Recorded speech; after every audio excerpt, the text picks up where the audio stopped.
Yes, all right, we're live. Welcome to Vintage Classic Solutions. I'm your host, EJ Parker, live in my vintage and antique store. It's kind of like the warehouse.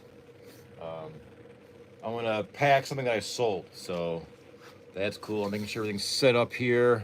I'm trying different time formats.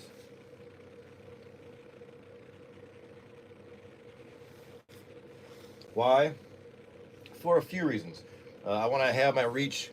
I want to reach as many awesome people as possible, so I got to experiment with time slots. Usually, I get up like 4:30 every day, a.m. and I'm full of energy. And I want to be productive, and that includes YouTube because I want to just it's like a life blog. I mean, it's what it is. There's no antique and vintage category on YouTube, so this is a life blog of my adventures, which is antique adventure life with EJ, right? So so in the morning, I realize not everyone's up at 5 a.m. So it might not be the best time to connect, but I have met people, and we have great connection at 5 a.m. People all around the world, all throughout the country. So that's cool. The other reason is it's so cold in the morning. It's like 16 degrees Fahrenheit, um, 19 degrees Fahrenheit.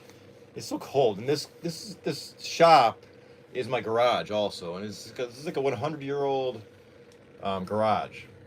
There's no insulation. That's my point. So it's just as cold in here as it is outside. The wall right behind you. So you know.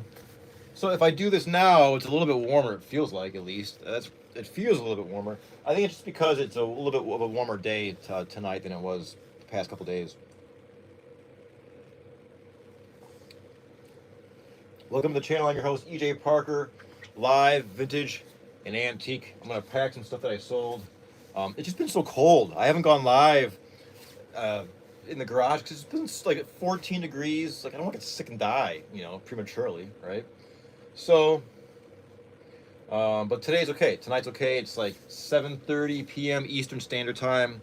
You're in Ohio. If yours truly, EJ, welcome.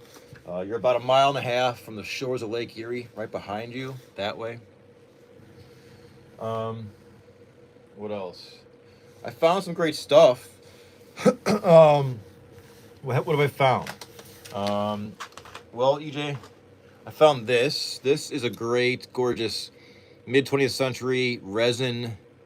This is like a wall plaque of the Madonna and Christ Child. I found that, I think, today. I'm going to sell this on eBay. It's made in Italy. Hello. So this is gorgeous. It's made of poly resin, which took over from like chalkware and plaster during like the late 50s. And a lot of things in Italy were made, like statuaries, things like this. They're made of that resin, and people collect these things. They're quite collectible, and they're kind of expensive. If you go to a modern like religious statuary store, those things are expensive. So I like to help people afford those things because they can be expensive. What else did I find? Um, when I was out and about, I collect cardboard and packing materials from various places I travel throughout my week. Shout out to Smokeology. They gave me some really cool, like old school lighters. Check that out. It may even work. I love these things. And this is like an old school matchbox.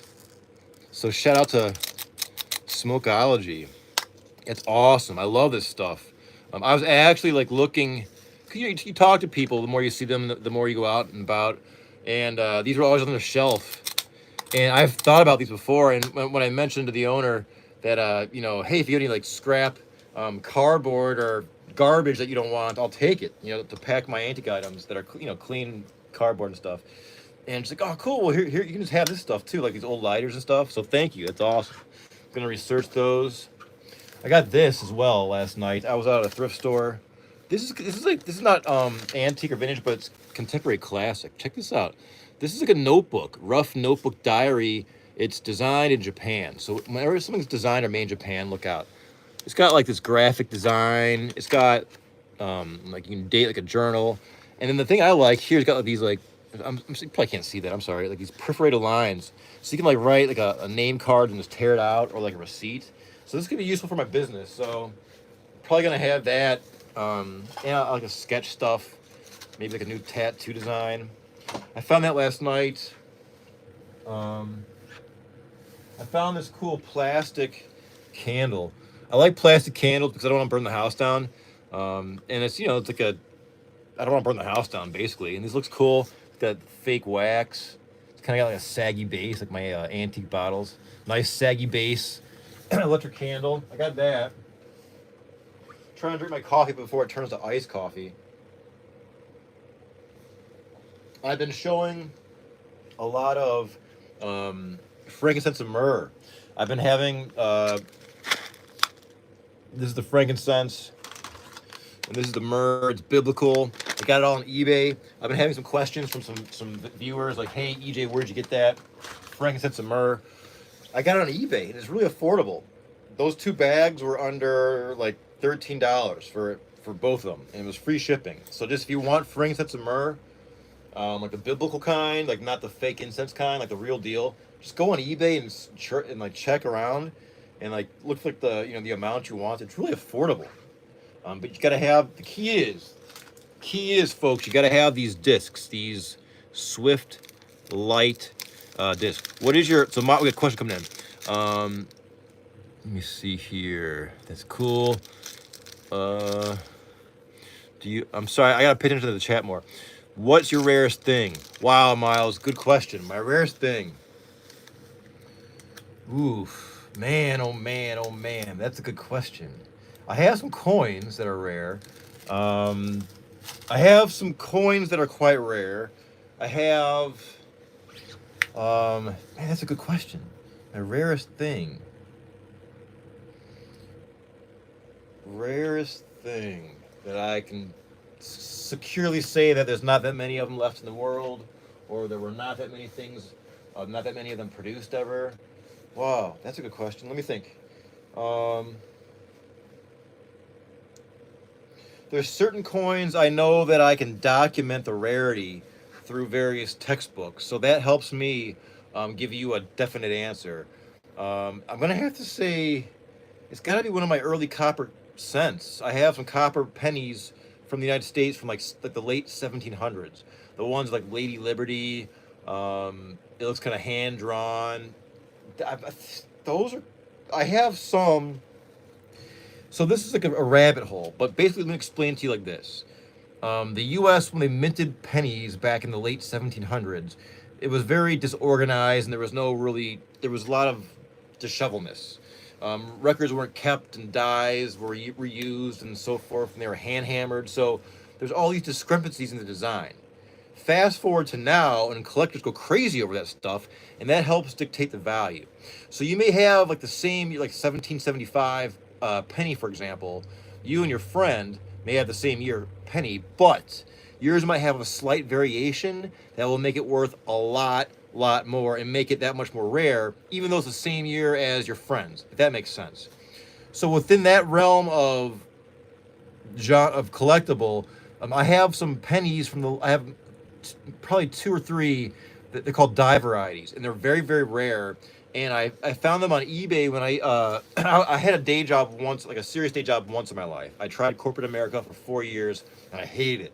And I quit, and I'm happy I did. I make less money now than I did then, but my heart is full of antiques and more joy, if that counts for anything in this cold, cruel world. Anyhow, so I had time. I was on sales. I was working on the phones, and I had time in between calls to research all these weird, rare coin varieties. And I would go through eBay and pick them. This is back when I was a buyer, almost like a professional buyer, and not really selling. This is right before I became a seller, full-time seller on eBay. So I would just search the halls of eBay for hours, like 10 hours a day, and cherry pick these pennies that I would deem rare, because I would have the textbook right next to me and go through and be, all right, this is like a rare variety, and it's only $180, and I buy it, and it turns out it's worth maybe $2,000 or more. So those kind of things are rare that I can document. Now I have other things that I'm sure will pop into my mind. I'll be like, why didn't I tell Miles that? That's a good question. I have some ancient Native American artifacts. I have this could be quite rare. This is rare. I have I don't have it on me, unfortunately.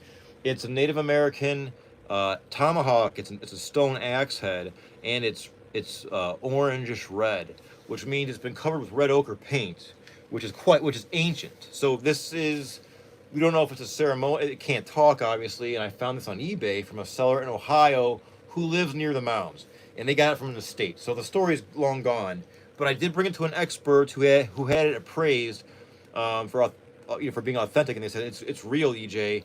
It's ancient, and it's worth a lot more than I bought it for on eBay.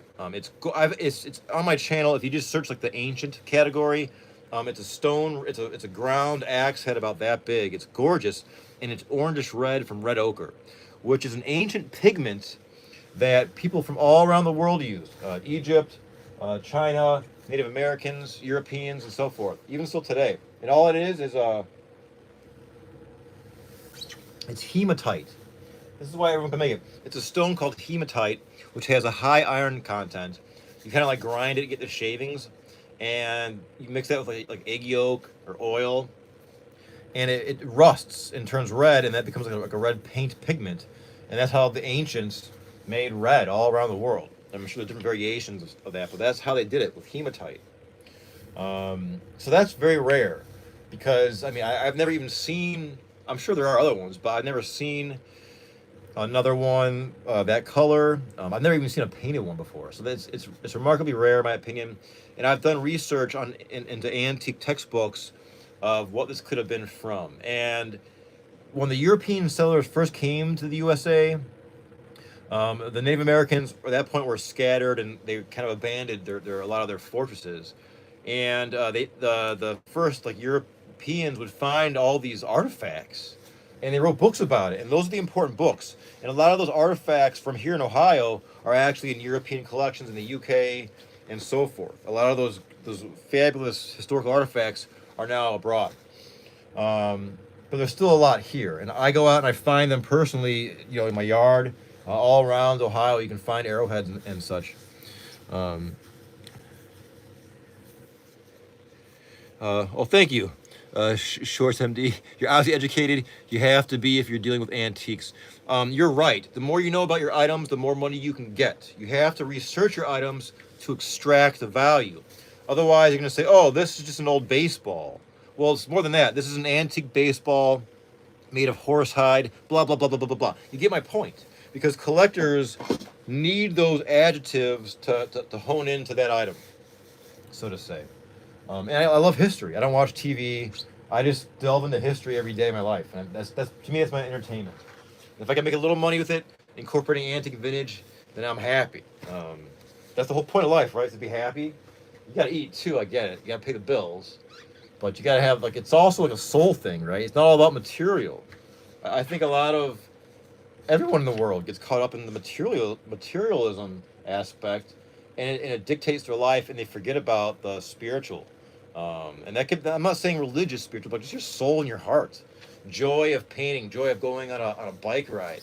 And I'm guilty of it too. I have my phone in my hand all day, so I'm always on YouTube, or on eBay, or both. You know what I mean? But I don't watch TV.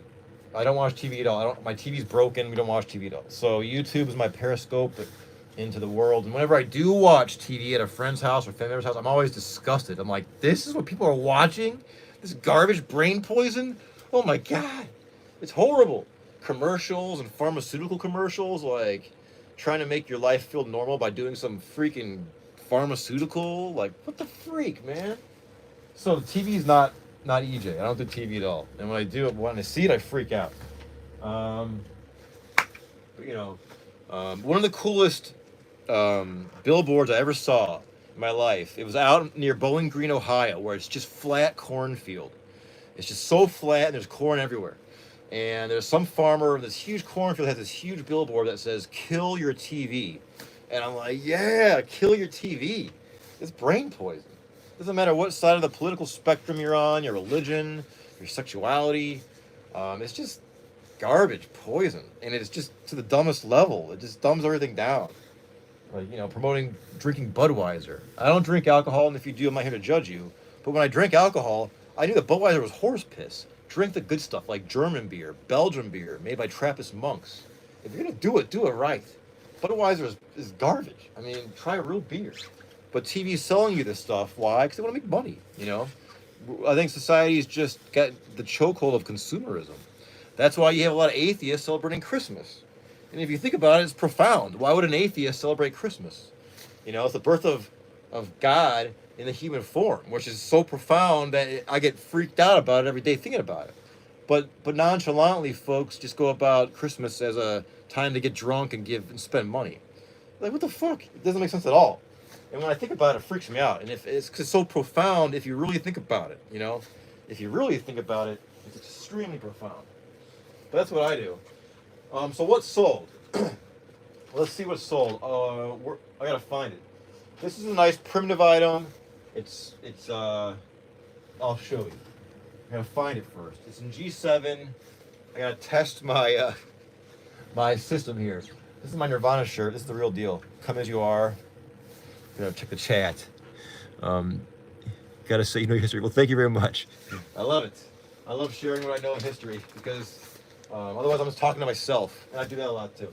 So let me get G7 down. This is my SKU, which is, you know, if you warehouse working or eBay, that's how you categorize where you put your stuff. And I use these milk crates that I name. I just give them like a G7, G8, or whatever. Just you know, it should be in here. Uh-oh. Let me see. G7.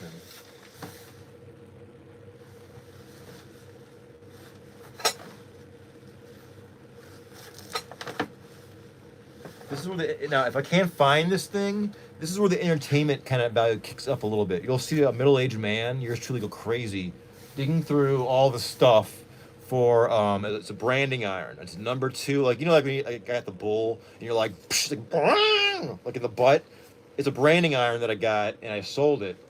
And there's one there, but that's not it. I have a 0 and I have a number 2, and it should be in here.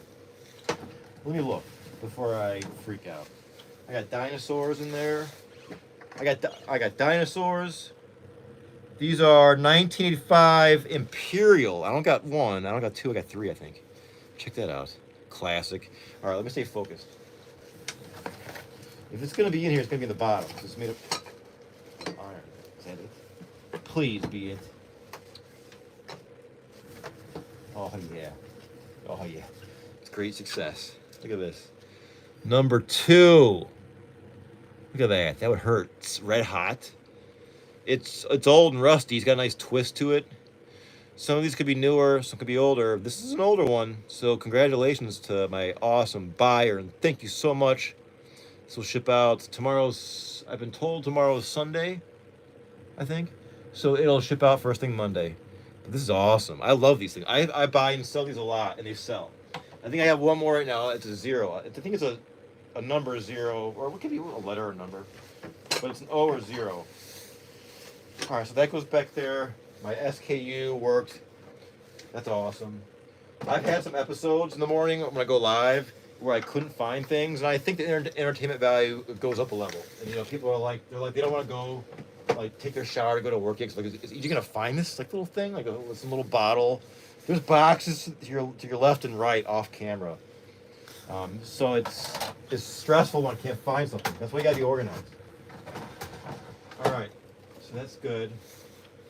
Now I gotta wrap this thing up. So it's gonna go USPS. This won't be too hard because it's very, you know, you're not gonna break it. But you want to be respectful to the item and to your buyers, of course. I ship with a collector mentality. Why? Because I collect things. What do I collect? I collect antique glass bottles from around the year 1750. A little bit earlier, I have one from 1720. 1810, that range. I want to get as old as possible. I want to get a bottle from like the 1680s. Those are expensive. Rome wasn't built in a day. I'm trying to build a really fabulous collection of black glass bottles, which is what pirates drank out of. It's like the quintessential black green bottle they drink rum out of. I don't think I have one handy, otherwise you'd be looking at it right now. But if you know me or my channel, just do a quick look. I'm just like a bottle obsessed person. But they're always like, it's gotta be from like black glass is like 1860 and earlier. So, and it really starts, you jump from stoneware I mean, I realized glass was invented, you know, in ancient Rome, but it was kind of crude, and it was, you know, it picked up again basically in Europe in like the 1600s, like 16 mid 1600s, and the bottles were like bulbous, like these onion bottles, like fat bottom, because they were designed not to tip over on a ship. Those are really expensive and they're really collectible. I have one like that, an onion bottle from 1720, but some go back earlier, and they go back and they're expensive as heck. Um, I love bottles. All right, so what I just want to make sure of this is that it doesn't get wet. I want to make sure it arrives in the condition I sold it. So just to prevent any kind of water problems, I'm gonna use a plastic bag to wrap it. All right, and I'm gonna roll it up in this. Yeah, I love using cardboard like these old, or just they're like bottoms of like can cartons. And they're really useful for everything, packing, because they're so flat and straight. Let me show you what I mean. All right, so I'm gonna make a makeshift envelope, like an envelope box for this branding iron. So, gotta make sure it's the right dimensions. All right, otherwise you might get overcharged or whatever. All right, so I'm gonna do this. Check this out. This is what I'm gonna do. I'm gonna show you. So the branding iron's in the bag. I'm gonna do this with these loose ends, like bam, like that. Fold it and then do it again, like that, right? So now my edges right there and right there protected. Now I'm gonna do this. This is called sealing the deal. I'm gonna fold it like that. Fold over once. Make sure it's kind of like, you know, snug, right? And then just roll it. Oh yeah, look at that. Look at that, right? Recycled. I'll probably even do it again just to kind of reinforce it. So, like, don't panic if you're a reseller of anything, antique, vintage, contemporary, new, whatever. Like, if you don't have a box that fits your item, don't worry. All you need is a really good packing, like a sharp packing knife and tape, and you can make any box. I have videos on it. There's other people who have videos on it. Just get creative and think outside the box.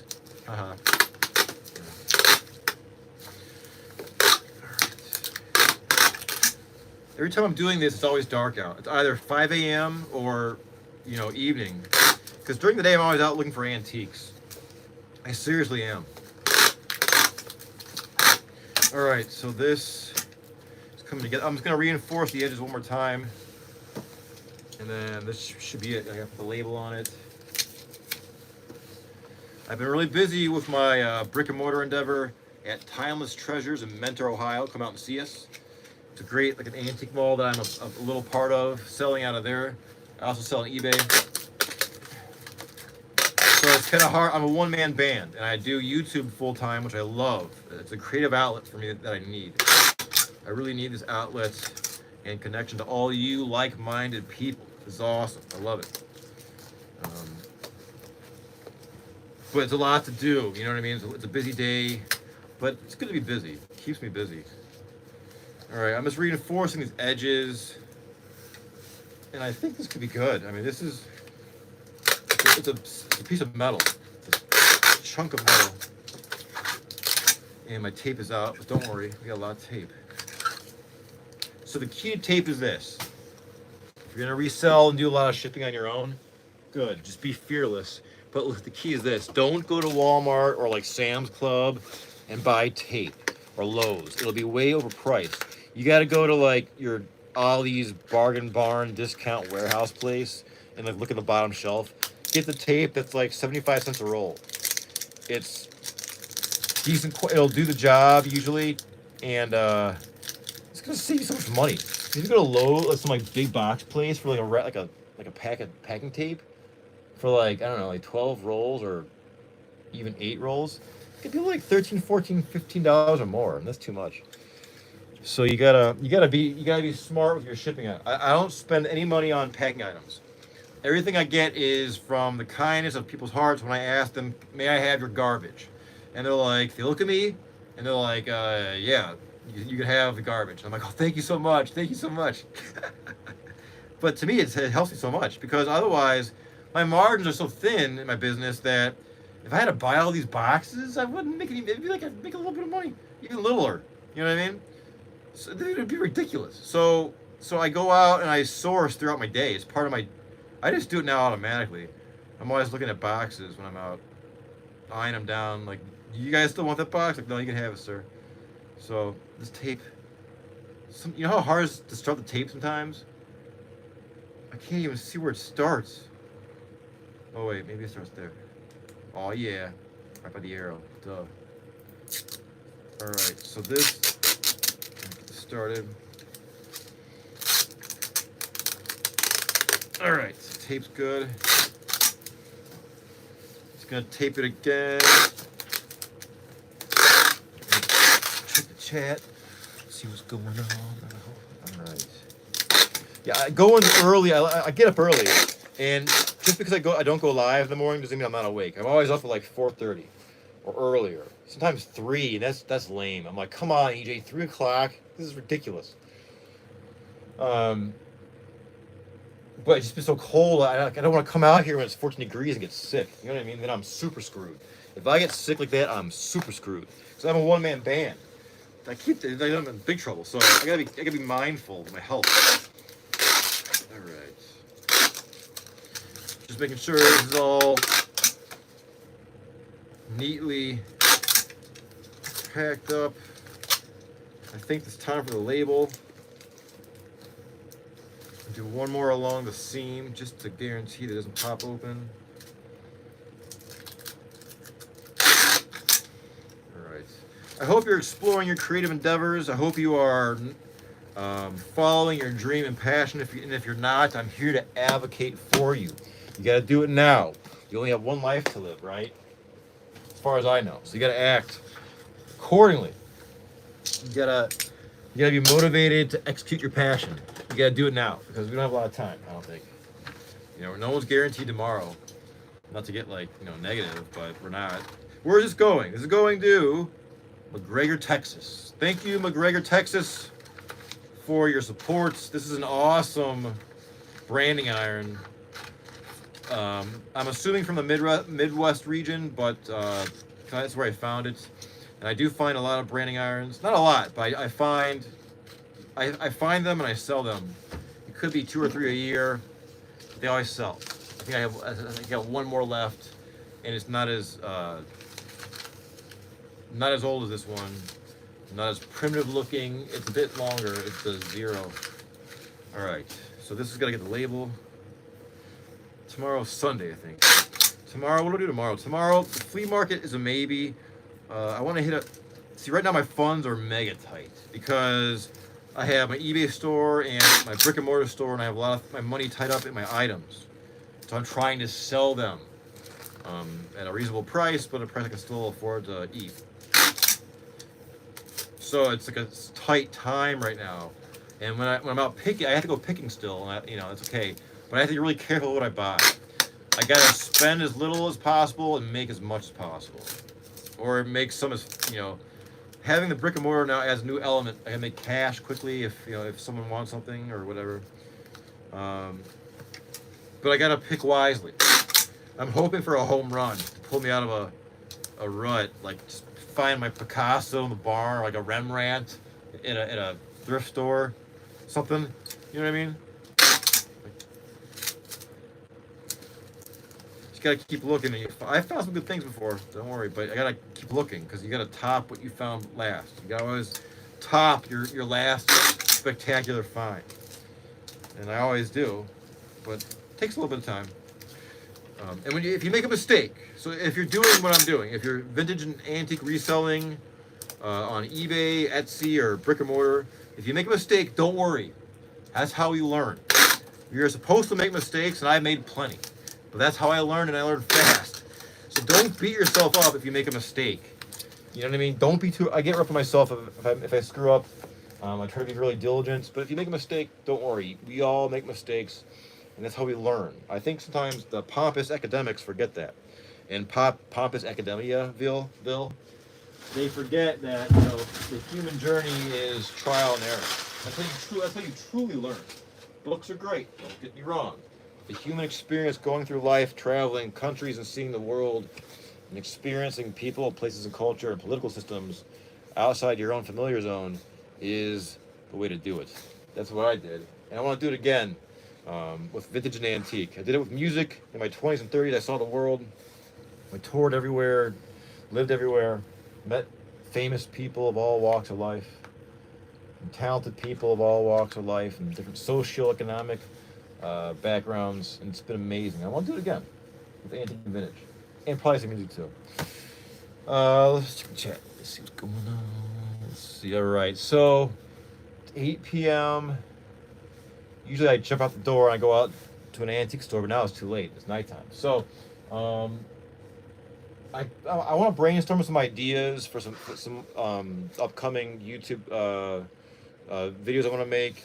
I also want to get way more in depth. I want to I hate to say level up, but I want to start producing some stuff on my channel that's got a different look. And I mean, I want to maybe use some kind of animation. I need to explore some options. I have a lot of stories to tell, and I have a lot of theories that I want to share. And I think it could be more conductive or conducive if I had that with like a animation of some sort, as opposed to me standing here and talking to you. Maybe. So I'm working on that because I already have the material. It's just how do I want to present it? Because when you're trying to we talk about how to amplify your message or your goal or your mission, and sometimes we realize that even though we try not to judge others will be judging us. It's the way it is in the world. So we got to be aware of that and use that to our advantage if you're trying to reach the maximum people, which I'm trying to do. So I got to be aware that an image is part of that, with how I present these videos of certain ideas, because certain concepts can be amplified through the use of animation, right? So I'm exploring that right now, and that costs money too. Even to get a thumbnail app or whatever, that costs money. So and right now money's tight. So this is it's the challenge, but I'm up for the challenge. You know what I mean? I like the challenge. Walking upstream is how you build strength. That resistance, you need resistance to build strength. Don't forget that. Resistance helps you build strength in your body, your heart, your soul. I really mean that. So now I gotta clean up. Let me show you what I'm gonna put in my store tomorrow. Check this out. Tomorrow in my brick and mortar store, not eBay. So tomorrow, I'm experimenting with a little bit more contemporary items, even though I'm an antique and vintage dealer by heart. This is gonna go in the brick and mortar store tomorrow. This is a contemporary, a urn or ginger jar. It's got a heavy metal lid. It's a nice blue and white floral motif, but it's not ancient. 2003. There you go. Right there, 2003, made in China. So I do need to experiment because I'm here to sell stuff in my store. And if our shoppers are looking for more just maybe contemporary decor, I have to adapt that because I want to make money. So I'm thinking a little bit differently for my brick and mortar store compared to my eBay store. eBay is very specialized, collectors looking for certain things. So I'm adapting to the brick and mortar store. Besides that, I'm going to go keep looking for antique and vintage treasure tomorrow. I'll be doing a lot more YouTube shorts, and I'm focusing on some bigger picture content for videos. So that's it. If I sell anything overnight tonight, I will go live tomorrow, which is Sunday, from what I've been told, probably bright and early. So if you like this kind of stuff, please subscribe. And as far as before I want to document this for myself too. As far as the money I've made in the brick and mortar store, I've made this is 2 weeks now, I think, or 1 week. I don't even know. It's either 1 or 2 weeks. I've made my rent, which is $150, which is good, and then I think I made a little bit extra. So, but now I gotta think about next month's rent. So it's you're always thinking ahead. So, and we'll see. The weather's been tough. It's been super cold and snowy. Folks don't go out as much. So I have to judge, and adapt kind of quickly to this. So, so far so good, but I have to see if it's viable, only because I know everyone's got a different situation economically, and my situation is quite tight. So I gotta do what's best, and do it kind of quickly. But so far so good. I have to just stay aware of what's selling and what's not selling and adapt. So I'm in the shop a lot. I'm in and out 3 or 4 times a day, so it's fun. It's something else to keep me doing, but I'll keep you up to date on that progress as well. Let me think. So yeah, I'll be going live tomorrow if I sell anything overnight. And as always, thanks for checking in.